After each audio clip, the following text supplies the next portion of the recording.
So let's go ahead and start with the demo at this point. I do want to bring on Corey, who is going to take you through the start of Media Composer and the start of your journey. So Corey, why don't you go ahead and take it away? All right, I'm gonna steal the screen share from Michael, and we're gonna start in Media Composer here. And some changes that have been made in the project creation, project selection window where everyone starts as they make a new project or they're selecting projects. One thing I want to point out before we get into actual new project settings is, if you haven't noticed, there is a little What's New button over here on the left. And this is great one-stop shopping for, hey, what are the new features in this version that I just loaded up if you've just installed a new version. And even better, you can go all the way back to previous versions. So if you're someone who took a while to do your upgrade, if you've made a big jump between versions, you can go down all the way back to, as Michael said, the quote, modern Media Composer, the new UI version of Media Composer that really isn't that new anymore because it's been around since 2019. You can go all the way back to the beginnings of that to see what did it all start out with. So again, one-stop shopping there for what's new in Media Composer. So let's take a look at the new project window. We've made some changes in Media Composer over the past few releases to make it more easy for folks that may be new to Media Composer, are moving from another NLE, and I'm going to show you some of them now. So when you're creating a new project in Media Composer, we had always had you select your format. Basically, what is my format? The assumption being like, you would know what your deliverable is. What's my format going to be when I finish? And so what do I want things to be in the timeline? That's evolved a lot. And one of the ways that's evolved is that we now have an option for choose for me, which means that I don't have to tell the system what the deliverable format's going to be, what my timeline format's going to be right off the bat. I can make my project before I make that choice. So basically I can choose that and then create my new project. And in addition to that choose for me selection, there have been some other things that have been added to the interface as you get into a project and get things set up.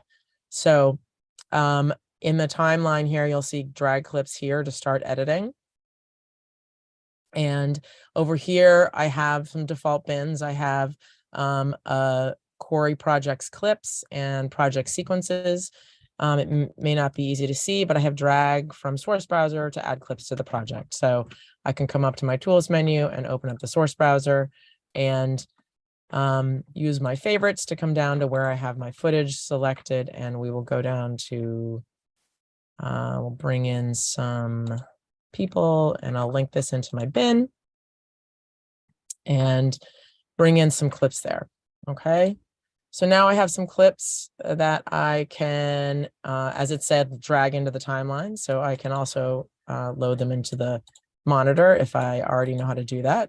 And as I said, you can also, as it's telling you, you can drag clips here to start editing. And when I drag it down, this is where I get, before continuing, the project must establish a raster size or an edit rate, basically, for the timeline. Okay. And so this is where I can choose that. Keeping in mind that this is just setting that format for the timeline. It doesn't mean that I can't bring in lots of other flavors of formats and all sorts of sizes and anything. It's open season in terms of what you want to bring in. But I do want to know, what's my deliverable going to be? Do I want to choose this, or do I want to choose basically the format of the clip itself? So you can make that decision here. Yeah. And I think that's it for just, one other thing. One other thing I wanted to show. I'll show it now, because I am going to be back with you later. But in the settings tab, and this again is something that's designed for folks that may be new, in the settings tab under user, you have different keyboard settings that you can customize, which is great.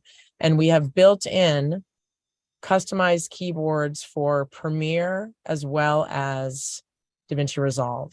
So those are layouts that are basically familiar to folks that are used to using those NLEs. Okay, so that sets up your keyboard settings to work along with those. Okay, and I'm going to send it back over to Michael right now if you want to grab the share, Michael, and I will be back with you in a little bit. Thank you, Corey. Why don't you go ahead and stop your share and I can grab it. There we go. Oh, actually, it does let me do it. All right.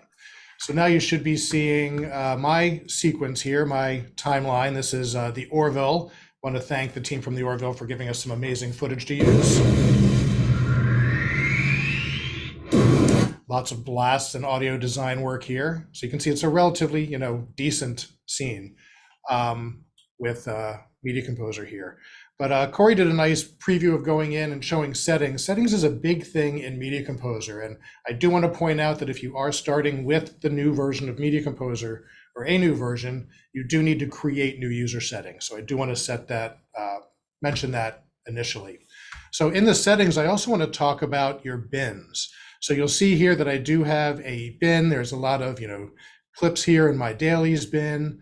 I have a split here between my bin. This is a single panel, and the panels can be docked. You can lock them, you can float, but this is all set by your user settings. And I think if you talk to any Media Composer editor, the way you set up your keyboard, the way you set up your UI, your workspaces is really key to giving you the best experience. So if I go to settings, I want to point out that in your bin settings, there actually is a setting for creating a new bin or opening a closed bin, tabs the bin into the active pane in a bin container, or floats the bin. So if you want the experience of previous versions of Media Composer and having bins float every time you open them, you would select to float the bin.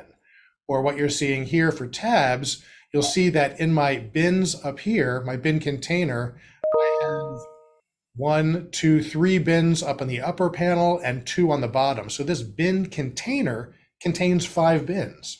So you can decide what sort of experience you want to have by your settings. So again, looking at the bin container, right now I have it set to tab.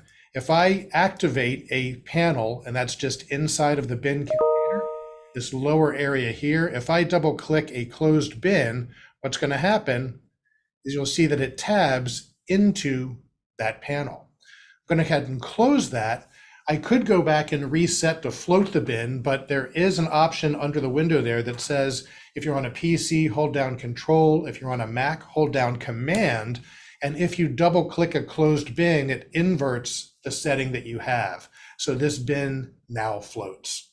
So depending on the experience you want, you decide if you want your bins to float or if you want to dock them and tab them. But even if you have bins floating or docking, you can take these and drop them back into your panels.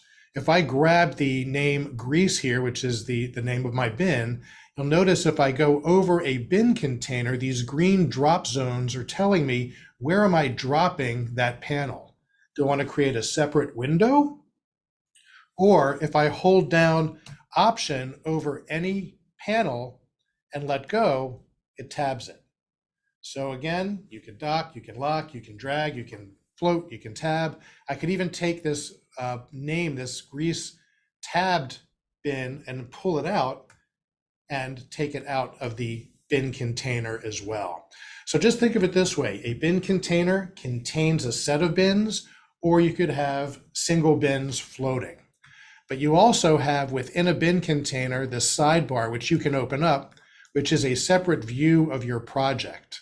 So if you like a clean, uncluttered UI, you can actually have your sidebar built in to your bin container, or we do have an individual project window that you can bring up. Again, settings designed by you, for you, and the best way that you want to work. So let's take a look at some of the settings inside of a bin and the bin container. First thing I want to point out is here I have, a lot of bins or a lot of clips inside of my bin right here. I could, slide back and forth. I could view in text mode, frame mode, or storyboard mode. So I have my different views here. If I am in frame mode, the slider lets me change the size. You still can do Control L or Command L for large, or Control L, Control K or Command K for small. or you have the slider to change size. But what I also want to bring up is a setting called the bin map. So show bin map, if you have a bin that has a lot of clips being shown, the bin map is sort of an overall view of your bin. So I can actually go in and see that's my full bin if I had looked at everything opened, but what's outlined here is what I'm visually seeing. So it's sort of like a Google map of your bin that you can turn on or off. And by the way, in a new version of Media Composer, in the latest version, you can actually choose in your settings to make that a default to not show the bin map. So you can choose if you want the bin map on or off, or you can actually turn it on. And by the way, any pull down menu here, if you have, bin map, anything here can now be mapped to a key. So that's something that's really nice in the latest versions of Media Composer. Also, looking at things in the bin, I do want to spend a little bit of time here. If you are in text view, you do have the ability now to change the size of your bin columns. Let me go ahead and change the size of my font here just so you can see what the text says. But you'll see that, some of the text gets truncated. You now can either slide to change the bin width, or if you double click, it's actually going to make the width the size or to the longest text string. So I obviously have something, there's a lot of information there on that text. So you can actually decide how you want to have it viewed. What you're seeing here is very interesting as well. You'll notice as I move the slider to change the view, that everything to the left of this mark right here actually gets locked. This is a little marker that you can actually decide where you want to position that. Because I don't know how many times you've maybe clicked on a clip and then started scrolling to look at some metadata and said, wait, what's the name of that? Go back and forth. If you take this bin left lock icon and just slide it anywhere in your text view of the bin and move that, it actually locks everything to the left side of that. So a really nice feature there. But a lot of people ask, what is that?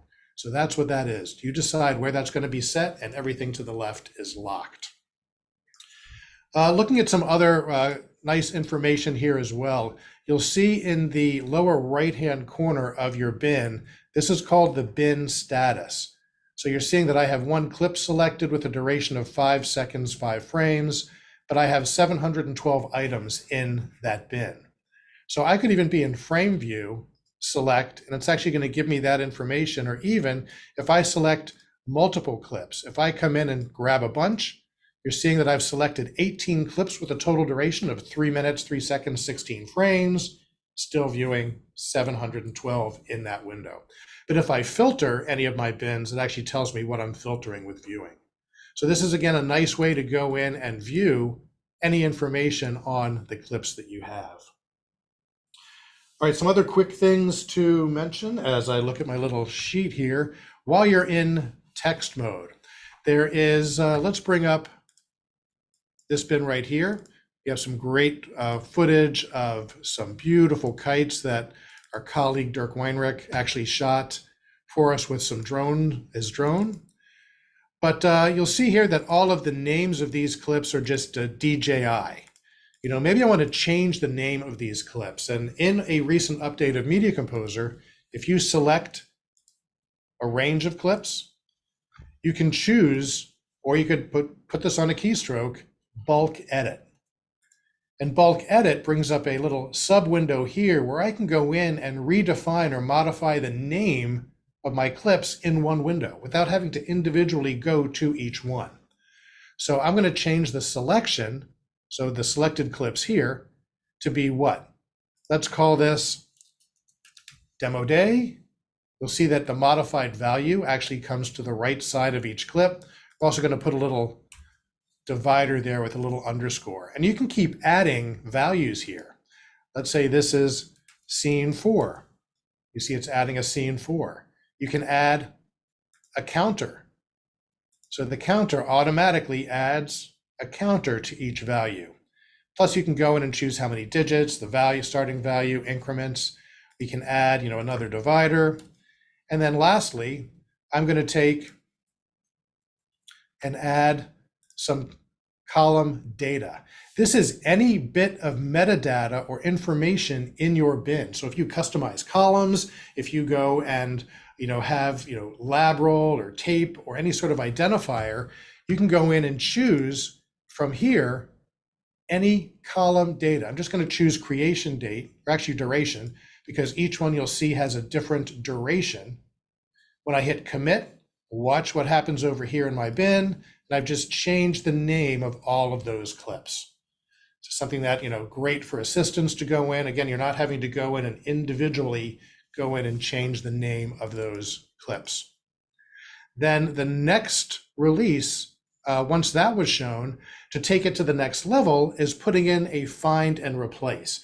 Because I don't know if you know, every time you do a transcode, it creates a .new clip. If you create copies, you see all these copies that come in. I want to get rid of all those copy names. So let's go to find and replace, which is under the fast menu here, right under bulk edit. And you'll see find and replace is modal and comes up on top of the bin. So I'm going to find and I'm going to replace .copy.01. You'll see it highlights every instance that it sees in the bin. The first one's orange. I could replace it with any bit of name or anything I want to put, but I just want to go in and replace it all with nothing. I hit replace all, and I just instantly took out all of those names. So again, really nice tools within the bins and going in and changing stuff. Now, as you start going in and you have all of your panels, you're setting up a whole view or a workspace, how do you navigate that workspace rather than going in and clicking to activate your different panels? Well, we did add keystrokes. So if I hold down Command on a Mac or Control on a PC and use the up and down arrow keys, you'll see that every time I do that, I'm actually navigating to a different panels, and you should be seeing the different panels being lit up with the purple vertical title. But if I want to go and actually go between my tabs here in my bins, that's actually holding down the Control key and hitting Tab. And you'll see it actually tabs to every bin inside of my bin container. So nice new keystrokes to be able to go in and navigate through the system.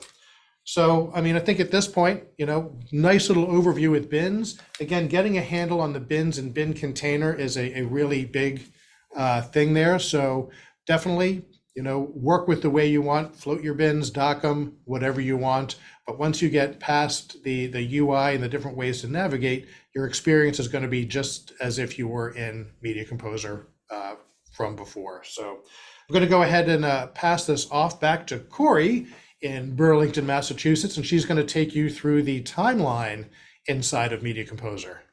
Thank you, Michael. I always learn so much when I do webinars with Michael. So thank you very much. Anytime. So I am back in Media Composer here with the footage that I brought in before in a timeline that I'm calling stock footage clips of women on their phones in the city. So that's what we're working with here. So as Michael showed you a lot about bins and containers and navigating around there, some stuff that I actually didn't know. So that's cool. Thank you, Michael. And I'm going to be focusing on getting around in the timeline, both getting around the timeline and navigating and finding things, but also some new features and not so new features, things that have been around a while that you may or may not be aware of, some of our greatest hits, as you would say. So a couple of things I'm going to show you first with this timeline is people may be familiar with match frame, which basically allows you to match frame back from a timeline to a clip in a bin. So for example, you can click on match frame here and it'll bring me to load this clip up here. I want to talk about reverse match frame. And what you may not know is that a lot of these functions are available in other places. There's always 3 different ways to do the same thing in Media Composer. So let's say I have this shot here in my source, and I want to find out where is it in my timeline? Is it in my timeline? Where is it in my timeline? How can I get there quickly? So if I right click over here on my source track and go to the very top, I can choose reverse match frame the track, and it brings me right there. Now, of course, there's only 4 clips in my timeline, and I probably could have found that myself, but for the purposes of demonstration, there you go. So if I'm working with a complex sequence and I want to find something quickly, I can actually, if I have it in my source, it'll bring me right to where it is in the timeline. And my other favorite that I like to show all the time is if you are in the timeline and you want to find something in a bin. I don't want to load it in the, what bin is this in? I can select the segment in the timeline, right click and choose find bin. And you'll see it brings me right there. Now, if the bin wasn't open, it would open the bin for me. So it's going to bring me right to that bin where that is. Okay. And again, finding things fast means that you can spend more time editing when you're not searching around, opening bins and trying to find footage. So it's really nice to be able to move around. All right, so let's move on from our women on their phones to some footage that folks are probably familiar with because I've been using it for a long time, but I love it. And this is our editor interviews sequence, and I've got a little version of it here. I'm going to be showing you some, these are some features that you may or may not be aware of in the timeline. And again, some of these, the first two I'm going to show you are actually pretty old. First of all, I've been cutting this down for the purposes of showing you something called audio ducking. But before we get into audio ducking, I want to show you 2 features that have been around literally forever, like since the beginning of time.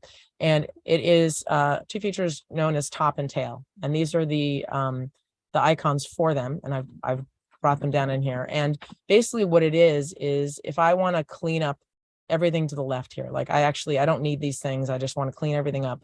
I can hit top, and it just deletes everything from my indicator bar to the left. Now let's undo that, and I'll show you how smart it is. I can also deselect certain tracks, and if I do the same thing again, you'll see that it only deleted things for those tracks, so things moved a little. All right, that's not actually what I wanted to do, so I'm going to do Apple A and select all my tracks again, and then go ahead and delete that. So I just showed you top, and there's also tail, which works the same way on the end. And those are things that can be mapped to a key. And again, they've been around there forever and I love using them. So it basically saves you time. And instead of having to mark a clip and extract, you can just use top and tail. So let's get into audio ducking here. And this is something that has also been around for quite a while. And I'm going to mark this sequence. And audio ducking is something that you can right click in the timeline to get there. It's right here. It's also something that's available in the command palette. So if you want to map it to a key or put it somewhere else, you can absolutely do that. And it's pretty straightforward in the sense that I basically choose my dialogue and my music tracks. So all of my dialogue is on A1 and A2. So I'm going to deselect the rest of the tracks, and my music is on the rest of the tracks. And so this is basically one-stop shopping for dipping your music underneath your dialogue, okay? And there are different parameters down here in the advanced settings that allow you to adjust the whole time, and the threshold parameters. And it's nice to be able to, you can play around with this. And then once you're happy with something, you can actually save settings.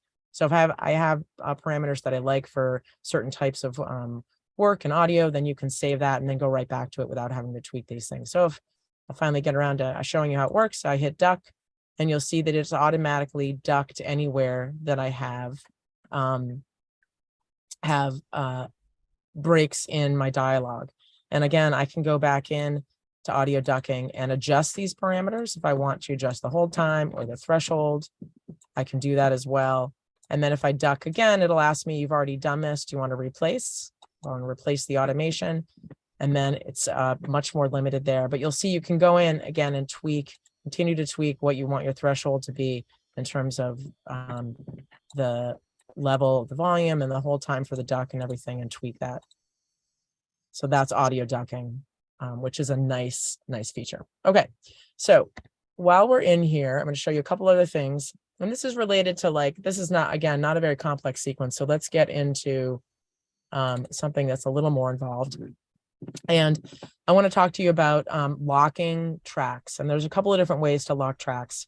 One way of locking them is to just sync lock. And that's something that you might want to do, again, if you're working on a very long, complex timeline and you're drilled into one area. You want to make sure that you don't mess something up elsewhere, farther down the line in terms of moving things around. And you can do that with these little hashtags here, these little hash marks. That means I have these, all of these tracks are currently sync locked so that I can't get myself in trouble. And that can be enabled and disabled down here on the time code column, okay? So that's one way to just automatically turn them on. But we also have this available in the command palette. So if I do Apple III and I bring up my command palette, and there's lots of tabs in the command palette, and I can't tell you how many times I've come in here and said, where's that button? Now I don't have to do that anymore because there is a quick find in the command palette. So if I am looking for sync, I type in sync and it says, oh, here's sync lock all tracks. And that is in the edit tab. So now I can go right there and I have sync lock all tracks here. So that's where I can find that. And I've already dragged it down here to the toolbar. But again, you can also map it to a key so I can quickly turn this on and off. Last thing I want to mention while we're talking about locking tracks is that you may not know that you can actually lock a track completely. So if I right click here and I choose to lock the track, the icon turns into an actual lock. And that means no editing can be performed on this track. Okay, so this is something that you might do, like my audio is completely locked. I do not want to make any changes to this whatsoever. I can then lock those tracks. And it's something that you can do here by, as I showed you, right clicking and choosing to lock or unlock the track, but it's also available from the clip menu. Okay, so you can lock and unlock tracks from the clip menu, which means that you can map that to a key if you want. So a couple different ways to lock and make sure that you do not make changes that you don't want to do, anything destructive. So one last thing I want to talk about that is related to both the timeline as well as something that you might want to find with command palette. And this is also a big change, or one of the changes that was probably the most different for some folks that were moving into the new UI, is digital audio scrub. For those of you that have worked for a long time in Media Composer, you will know that for many, many years, the caps lock key was how you enabled digital audio scrub. For a whole bunch of technical reasons that I'm not going to go into because it's super boring. But it's important to note that it was important that we move away from using the caps lock key for that purpose. So we moved digital. We made turning and enabling digital audio scrub a button. I have it right here in my tool palette, and if I enable it right there, you'll see that it's blue. And so now I move around, you'll hear that I have digital audio scrub enabled. Most folks, because it's in the command palette, so again, I can type in scrub, and it will tell me where is toggle digital audio scrub. It's here in the play tab. Okay. But because I have it here in the command palette, I can then map it to a key. Typically, what I recommend to most folks, and I'll come to my settings, come back to my keyboard settings at key, K rather, brings me to my keyboard.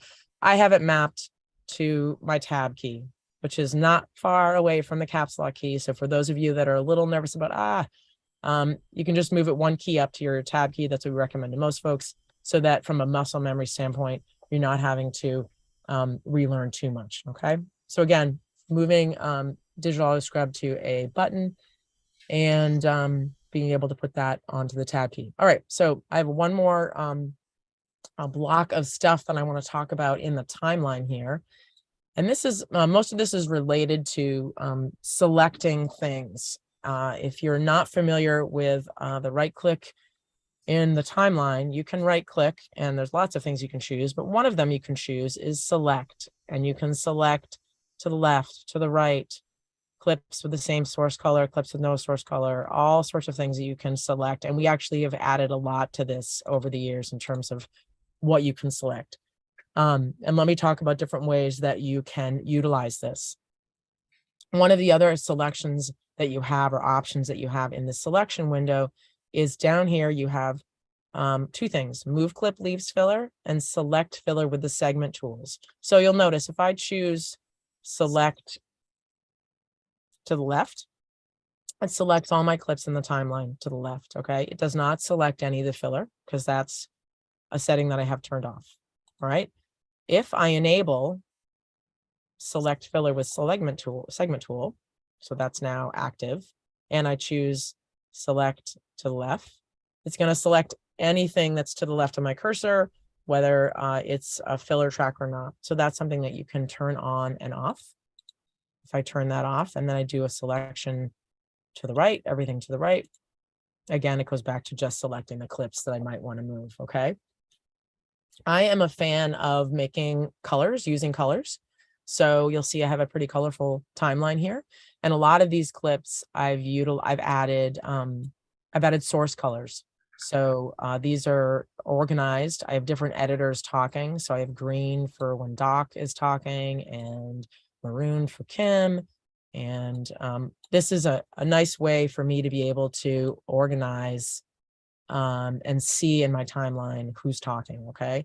I also can utilize this when I'm selecting things. So when I choose select, I can select clips with the same source color. So now if I choose that, it's going to select everything with the same source color. And because I've color coded all the shots of Catherine Haight talking, now I'm selecting all of my Catherine shots. So other ways that you can utilize this is I have, in addition to source color, and source color basically is like, if I go up here, you'll see I have some colors here in this bin as well. All of these clips have been assigned a color, and that's what a source color is. So it's assigned in the bin through the color column that you can turn on, and you just right click and you add a color here. And once you add that, if you enable it in the timeline, so if I come over here in my timeline menu and I go to clip color, you'll see that I can, in the timeline, I can turn on my source colors, which is why I'm seeing my colors for all of the editors that are speaking.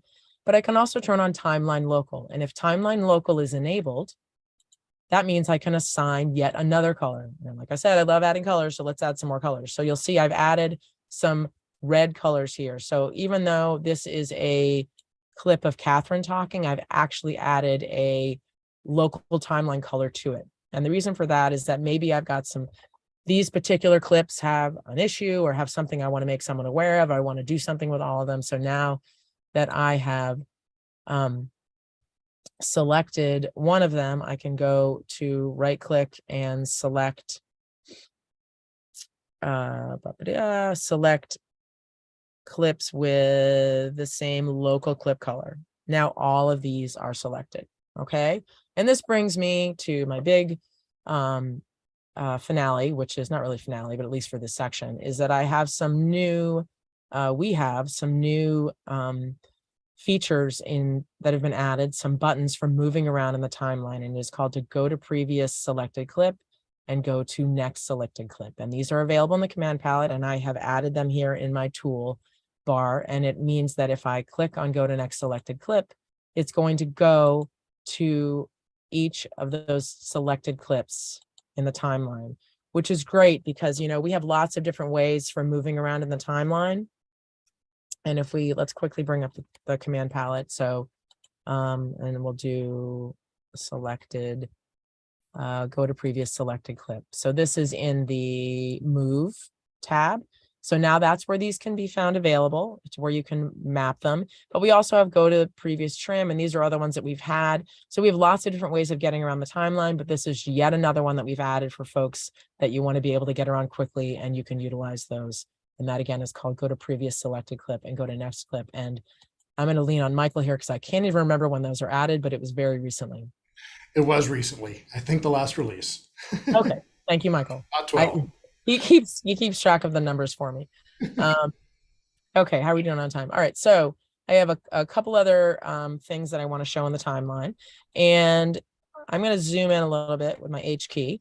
And we have something that this has been around since we launched the quote new UI, and it's called the sequence map, and it's similar to the bin map.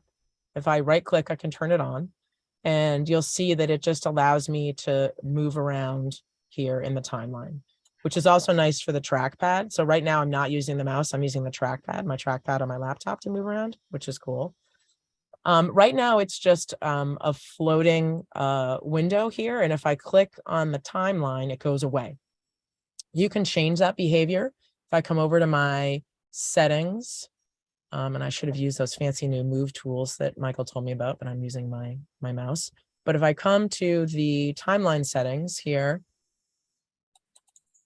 in the timeline settings, you have sequence map, and this is where you can change the behavior of the sequence map. So right now it is set to open sequence as the sequence map as an overlay in the timeline, and clicking elsewhere hides the sequence map. So if I disable hiding it as an overlay, that is going to change the behavior. So now if I enable the sequence map, it actually comes up as an actual tool palette. So that means I can dock it somewhere. So if I want to dock it over here on the side or down here on the bottom, I can do that. So now I have my sequence map that I can move around here, and it stays there. So even though I'm working in the timeline, the sequence map is always there. And again, of course, that can be dragged around and customized wherever you want. Then if I decide I don't need it, I can close it there. Okay. I All like right. that. I've never docked that on the bottom before. I always do it to the side. You like that? Oh, wow. Okay. For once I've shown Michael something. He's learned something. That's never the case. Not true. Okay. Not true. I know. Okay. So this is really the big finale. One of the big features that we've added over the past few releases is support for something called secure reliable transport, or what is called SRT. Okay. And this is a feature that I'm going to show you. And I'm also going to talk about, in conjunction with SRT, I'm going to talk about something called multiplex, which is, if you look over here, this is what most people see as your hardware software button. If I had an IO device connected, which I don't because I'm on my laptop here, being super portable. And this is where I could enable that hardware and software. It is also where, if I right click, I can enable an NDI stream or an SRT stream. Okay. And that's what I'm going to do. I'm going to select my SRT stream. So that is now my selected output. And SRT basically is a stream that I can now send out. I can now send my timeline out to someone else. And the multiplex feature that I mentioned is the ability to be able to simultaneously send a stream, not only over SRT, and I'm going to show you what that looks like and talk about it a bit more, but also while I'm sending this SRT stream, I'm also sending it to my hardware device or sending it over an NDI output. So you're basically multicasting to multiple places. So for now, let's just show you how SRT can work. And I'm going to select a portion of my timeline. Maybe this is something I want to show to someone. And now that I've selected SRT, I basically just need to click on the button. And now you can see it's flashing red. It's basically flashing red. And that means that I'm broadcasting. I am broadcasting my stream. We have a partner that enables us to utilize something called a High Vision Hub. And I can do this point to point. I don't need the High Vision Hub to do this, but utilizing the High Vision Hub facilitates being able to send it to multiple people. And I'm going to show you how we can do that. I can enable a preview here in my window. And actually, let me hit play on this. So bear with me a minute. So let's hit play. It's just one quick action. You search for the thing you need. It pulls up all the possible variations, and I quickly play them one after another. So now anyone can use this QR code The director says, to bring up "I the see, screen, and I will let every reading Michael of do this that. one specific line of dialogue from that I don't know if you angle. can I see can just my, boom, boom, show them to them. I'm in Los Angeles, And I am playing I don't think there's any way to go output. through like an hour and a half of dailies. on my iPad. It's I just think Angel one quick also action. Online is in Miami. Search for the thing you need. It pulls up all the possible variations. I can actually see what Corey is doing. This could be in the source window. This could be play out. So a great way for review and approval to anybody. And the High Vision Play Pro app is free on your iPhone or on your iPad. You can just download it off the website and be able to do point to point or to a group. So that's awesome. Okay. Yeah, and I think that was my big finale. So I'm going to send it back to you, Michael. Awesome. Yeah, there's definitely some things. I mean, a huge amount of questions, by the way. So thank you to everybody who is, putting in questions. I know the team is trying to catch up. We have a little bit of time, but there are some things. There's one thing that I missed that I forgot to show in the bins that I want to point out is, let me go to several of my shots here. Let me just clean this up a little bit. So what happens is, well, one thing I mentioned at least in the beginning of the presentation is the new relink methods. So relinking, if you're used to doing it with Media Composer, you're usually linking to managed media. So if I was to go to a clip or a set of clips, to right click and choose relink, you'll see now there is link to managed media or link to linked media.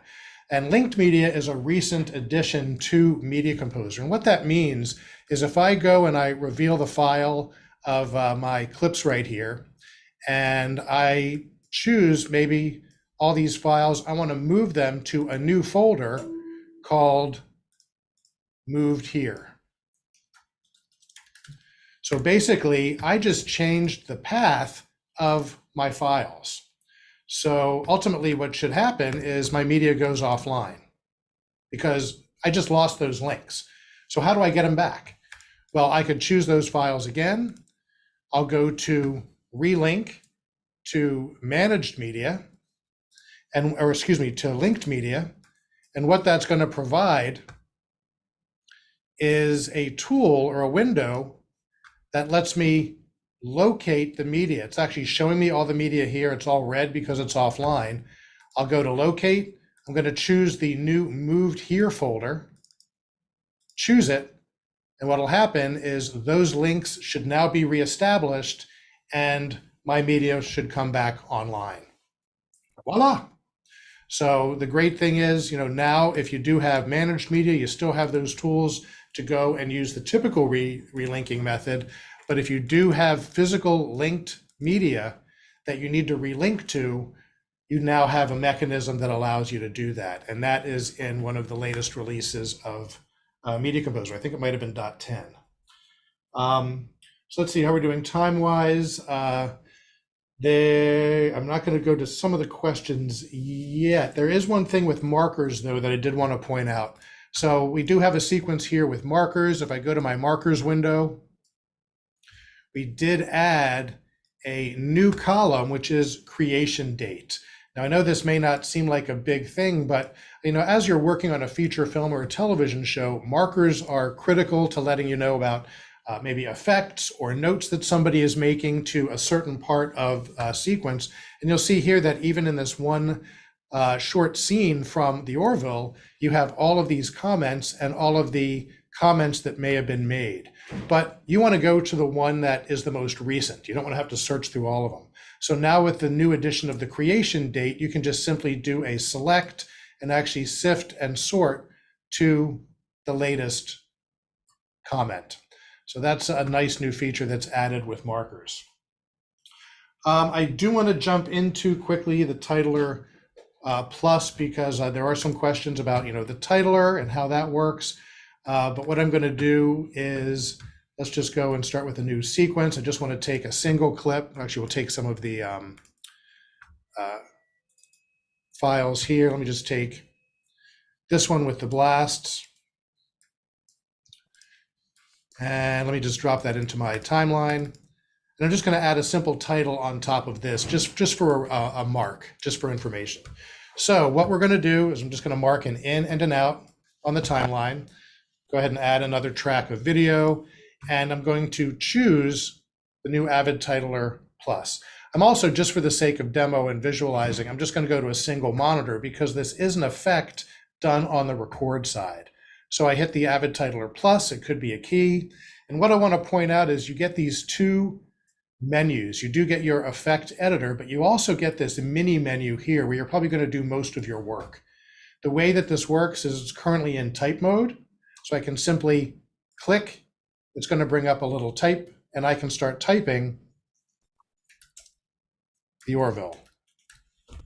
All right, very simple. This is using all the parameters that are currently set up with the fill and shadow on. So that's just the default. But you'll see also a dotted line. So the dotted line around your title means that you're in edit mode or type mode. If I click or deselect, you'll see that it moves to the move or selection mode, so that if I select, it's now a solid box. And that's just for placement. So I can go in and move it around my video. We also have positioning tools here, so I can align directly to the center if I want. So easy alignment tools. If I need to go back in and type again, I could double click into that, or I could go into type mode, and you'll see that it does get back into the dotted line. So I could type in the new Orville. If I want to change color, we'll go back to selection. And this is something I do want to also mention is if you do want to change the color of a title, this is the color swatch. You want to double click on that. So if I double click, that's what brings up the color wheel. If you'll single click, it brings up the color picker. So I'm going to change this to a yellow font. Maybe I want to change the font style, so I can go to the font styles here and say that's American typewriter. So just for simple titles, I can go in and create that. I could go in and do any sort of changes here, diving into a little more detail on the title. But what's also cool is if you go and create a bin and you want to save your title information, just like any effect, if I grab this icon and drag it into a bin and go to frame mode, you actually get a visual representation of what your title is. So you're not having to guess, which before you had to drop it in to try to do it. So now if I wanted to reuse that title, I could simply go in, maybe later in the sequence, drag and drop that into my timeline here, and then relaunch the title tool to go in and make any changes onto that. There was a question in the chat real quick that did come up about promoting old titles to the new titler. If you do have an old title in your sequence, you can right click and there would be a button that would say promote your title, here it is right there, to Avid Titler Plus. So you would be able to promote them to the new titler. But just a little side note there, the old title tool is still available on a PC or in Macs that are earlier than Catalina, but titles, the old title tool could not go higher than HD. So if you are creating projects that are UHD, 4K, I didn't know if you know, we go to projects that are 16K, you cannot create titles using the classic title tool. So I wanted to mention that. All right, God, we should have done a 2-hour webinar. This is crazy. I do want to mention that with the audio mixer, I'll bring that up real quick.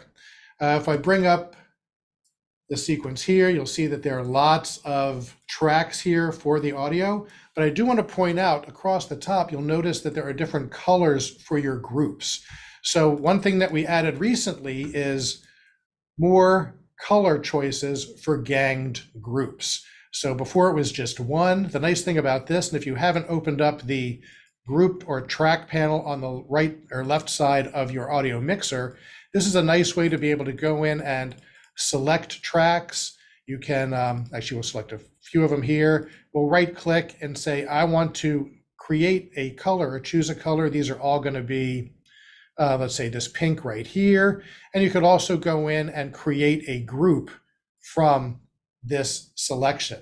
You can name that group. We'll call it Audio 4. It's choosing the tracks right here. And I could apply that and save it. And you'll see it actually brings up a new group here that you can actually deselect or turn on and off. So being able to do grouping has actually been enhanced with multiple gang groups. And before we try and answer a couple last questions, the big thing with Avid Media Composer 2022.12 is being able to export a ProTools session directly from Avid Media Composer. So here I have a sequence here. I do want to note or point out that there are markers here as well. So it's a little sequence here. There are some Audio Suite plugins, but I want to go ahead and send this to ProTools. So I can select the sequence. We'll go ahead and hit export, or we could go to the file and export to file option. The export window within Media Composer comes up, and if you select options, you'll see at the top of the list. Oh, and by the way, I do want to point out that in the SRT output is available in Media Composer Ultimate and Enterprise, and the same thing with the Pro Tools session being able to output is in Ultimate and Enterprise. So being able to do a Pro Tools session, you'll see that I can include all video tracks in the sequence, all audio tracks. I could choose what set of audio tracks if I wanted to, but this is really nice, include the markers. So if I go and include markers, I can actually select what markers, depending on the color code, that you want to have included in your Pro Tools export. So I'm going to choose all of them. On the video side, I can do a video mix down. I could link to a video, I could copy, I could consolidate, but I'm going to do a mix down because typically a Pro Tools session has to have a video file, which used to be a multi-step process. I'm going to create an MOV, so a movie file or an MXF. I can choose my different codecs that I want. We'll do ProRes. I can choose which type of ProRes. We'll do LT. I could choose a raster size, and also in the audio details, I'm going to link because I am on Nexus. I have the audio already on my Nexus. I just want to link to it. I don't want to copy or consolidate it. I can include audio effects. I could convert sample rate. I know I'm just flying through this because we're getting down on time here, but I am going to now send this to my Nexus workspace. So we'll save that. I'm going to call this Scene 4, Media Composer to Pro Tools V1. It's going to that workspace. We'll go ahead and replace it. So that does the export. I actually have it set up here. We're going to go to my workspace. Actually, it's still exporting. And then going to the workspace, I'm going to be able to double click on that sequence and bring up Pro Tools. So here it is right here.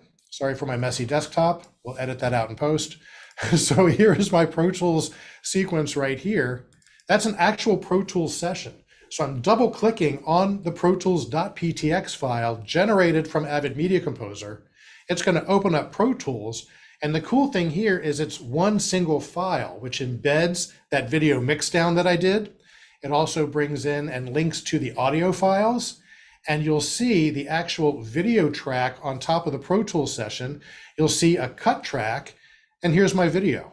So here is my sequence. Here is the video along with it. Here is a cut track. So even though it is a single track of video, I actually can see where the cuts happen in that file in Pro Tools. And I get a rendered track, I get an unrendered audio track, and I get a rendered only audio track. So amazing to be able to take an actual Pro Tools session directly out of Avid Media Composer. And this opens up for a lot of development we're going to be doing with actually being able to take a sequence, a session from Pro Tools at some point and open that up directly back in Media Composer. Now, I know that was a lot of stuff. I'm sorry, I wish we had more time for Q&A. Corey, I don't know if there's any questions that you saw online that might be good to bring up. But basically to wrap things up here as well, Corey brought up a really great tool in the project management window to be able to see what is new in all of the versions of Media Composer. And we're going to be doing more of these as well. So we want to do more global webinars with Media Composer and let people know what is new. Also, take a look at online resources. We've updated the videos on avid.com on online learning. There's some great fast start and quick tips for you to look at. And also, if you want to see what's new since version 8, yes, version 8 of Media Composer to the most current, you can go to the Avid knowledge base and search for the what's new in version 8 to present. There's a link right there to the article itself.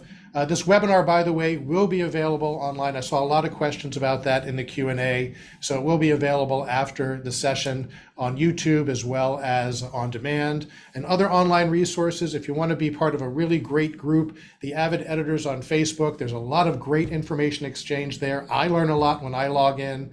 So a lot of information and support and networking. So I again apologize, we couldn't get to all of the questions, but hopefully we'll be able to take a look at those, answer those, and post them online when that is available. But I think thank you for your time. And Corey, thank you for being part of this as well. And we want to thank everybody for joining us, and we'll see you next time. Thank you so much. Thank you, Michael. Thank you, everyone.